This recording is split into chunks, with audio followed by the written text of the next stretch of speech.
माननीय परिणीजी फुके साहेब यांना मी विनंती करतो की त्यांनी आमचे शेतकरी बांधवांना संबोधित करावं।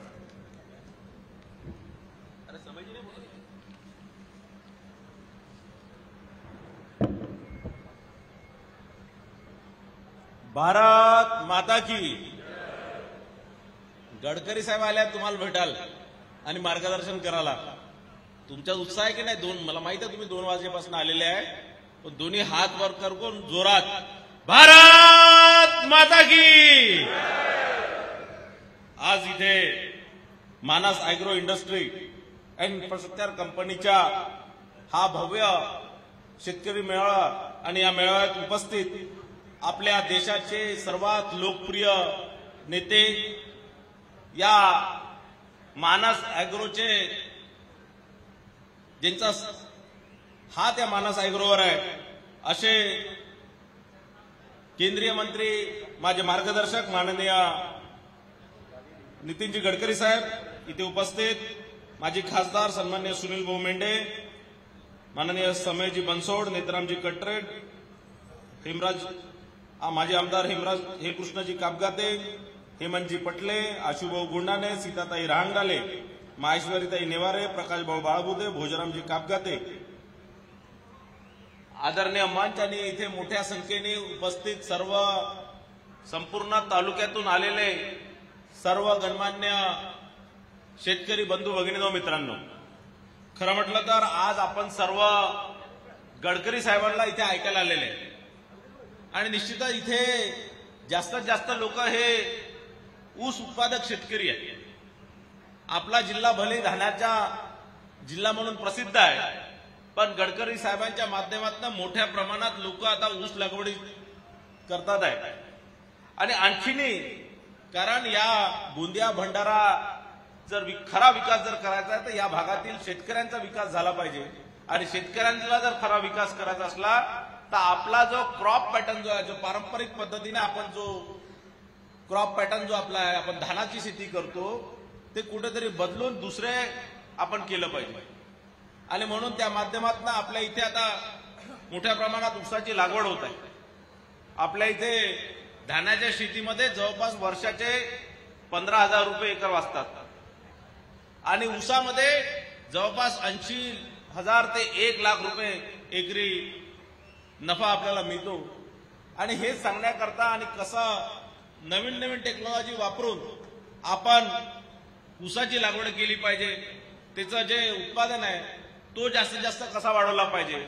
मराठवाड्यामध्ये तिथे पाणी कमी आहे तरी एकरी 80 ते 100 टन ऊस ते काढतात आणि आपल्याकडे इतक्या मुबलक पाणी आहे, आपली जमीन चांगली आहे, आपली माती चांगली आहे, आपल्या इकडे वातावरण चांगलं आहे, तरी आपल्याकडला शेतकरी 40 टनच्या वर काढू शकत नाही आणि निश्चितच आपण याच्यासाठी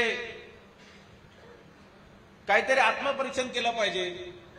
काही लोकांना या संदर्भातला जे याचे जे अभ्यासक आहे भोजूभाऊ सारख्या लोकांची याच्यात मदत घेतली पाहिजे आणि प्रति एकरी कमीत कमी 70-80 टन उत्पादन आपण काढण्याची आपली क्षमता झाली पाहिजे आणि त्यानेच या माध्यमातून आपल्या इथे शेतकरी सुखी समृद्धी होणार।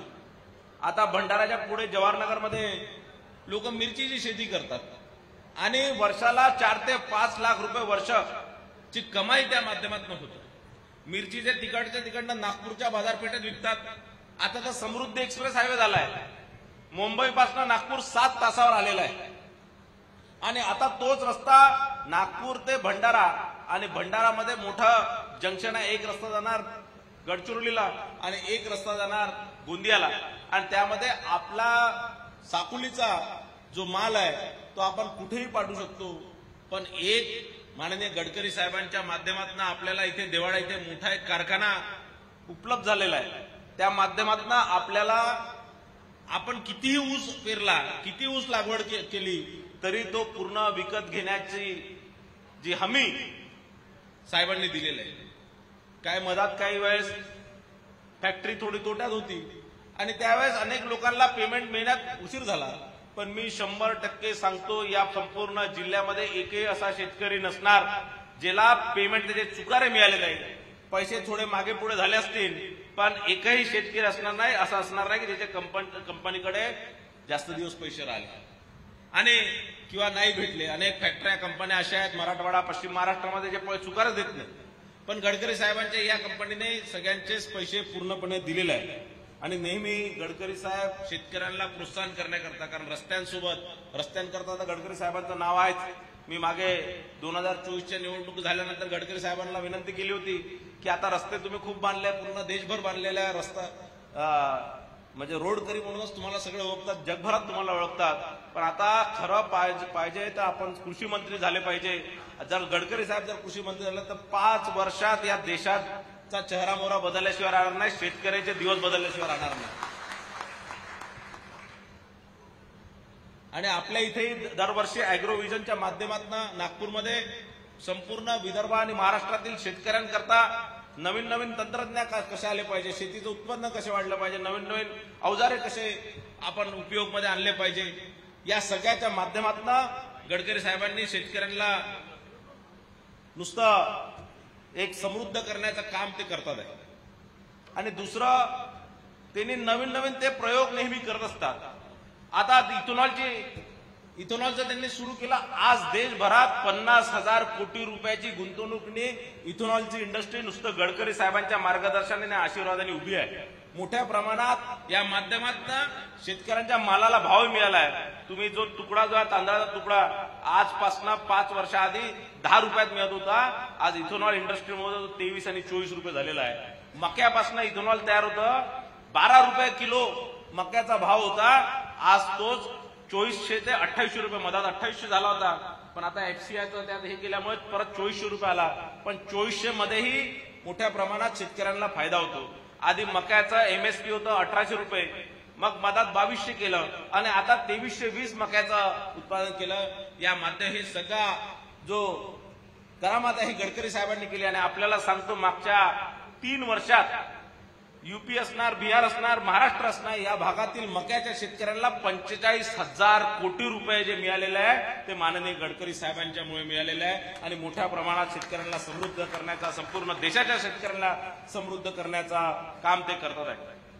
आणि नुसतं शेतकरी धान्य पिकवणारा नाही, तर ऊर्जा निर्माण करणारा शेतकरी करण्याचं काम त्यांनी केलं आहे. आता शेतकऱ्यांच्या तांदळातनं, शेतकऱ्यांच्या मक्यातनं, ऊसातनं, बांबूतनं ते इथेनॉल तयार करतात, जे पेट्रोलमध्ये मिक्स होतं. आज पेट्रोलमध्ये 20% इथेनॉल मिक्स होतं. आणि गडकरी साहेबांनी निश्चितच एक चांगलं काम संपूर्ण शेतकऱ्यांसाठी केलेलं आहे.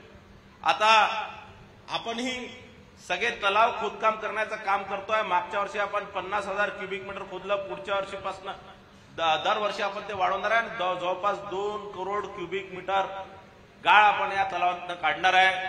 मी स्वतः पाठपुरावा करून जे आपल्या शेतकऱ्यांचा, जे मातीसाठी आधी रॉयल्टी लागत होती, तुम्ही जर माती काम शेतात जर करताय JCB प्रोक्लेन लावून, तर तहसीलदार किंवा तलाठी येऊन तुम्हाला फाईन ठोकत होता.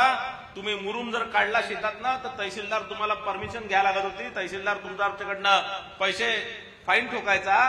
आता ते सगळं बंद झालं. माननीय बावनकुळे साहेबांच्या माध्यमातून GR निघाला 3 एप्रिल 2025चा. त्यामध्ये याच्यानंतर मातीवर आणि मुरुमावर एकही पैशाचं रॉयल्टी लागणार नाही. आणि हे माती असणार, हे मुरुम असणार, तुम्ही कोणत्याही शासकीय कामामध्ये वापरू शकता, तुमच्या घरच्या घरकुलच्या कामामध्ये वापरू शकता, तुमच्या वैयक्तिक कामासाठी वापरू शकता, तुमच्या शेतावर रोड बांधण्याकरता वापरू शकता.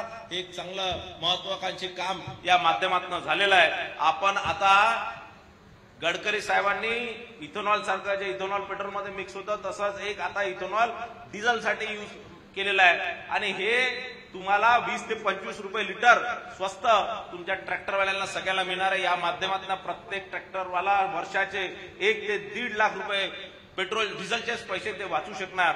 या माध्यमातून सगळ्यांना सुखी करण्याचं काम गडकरी साहेबांनी केलेलं आहे. मी काही जास्त बोलणार नाही, कारण आपण गडकरी साहेबांचं ऐकण्याकरता इथे सर्व उपस्थित झालेलं आहे. आणि मलाही पुढच्या कार्यक्रमात जायचं आहे, म्हणून मी गडकरी साहेबांच्या विनंती केली होती की मला थोडं लवकर भाषण देऊ द्या.